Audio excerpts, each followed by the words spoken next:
से घोड़े की लगाम संभाले और दोनों हाथों से तलवार चलाते हुए शत्रुओं का संहार कर रही थी रानी लक्ष्मीबाई। लेकिन उस दिन रानी का विश्वास पात्र घोड़ा उनका साथ न दे सका। किनारे के पास पहुंचकर ठहर गया।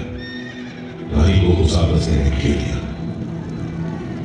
ठिठक गया समय, ठिठक गई दिशाएं, ठिठक गई थी मेरी भी सांसें। दुश्मनों से घिरी रानी आंधी प्रबंधन की तरह लड़ती रही। तभी एक मकाली दरिंदे ने उनकी बस्तियों के पास तलवार से वार की। रानी चुपे हो गई। उनके शरीर से खून बह रहा था। पर वो तो खूब लड़ी मर्दानी, वो तो झांसी वाली रानी थी। घाव खाकर भी पूरे ताव और चाव से उतरती थी। एक एक कर शत्रु धराशायी हो रहे थे। किसी ने उनके सर पर वार किया।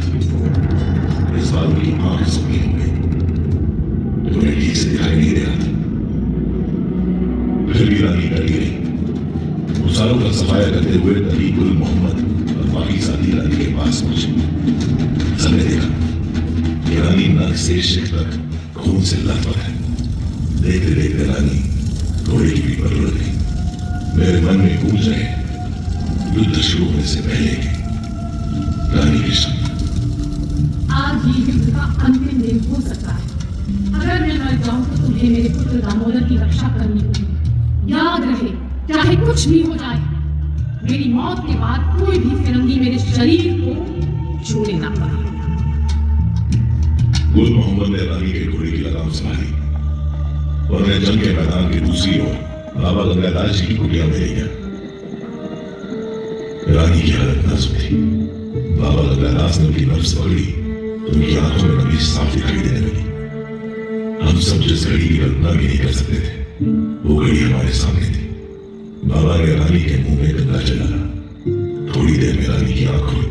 उनके आखिरी शब्द थे हर हर महादेव और ओम नमो वासुदेवाय। वो हमें और अपनी जान से भी ज्यादा प्यारी मातृभूमि को छोड़कर सदा के लिए चली गई। रानी लक्ष्मीबाई की देह पंचतत्वों में विलीन हो गई। लेकिन रानी की शौर्य कथा धरती आकाश की सीमाओं के पार कण कण में समा गई।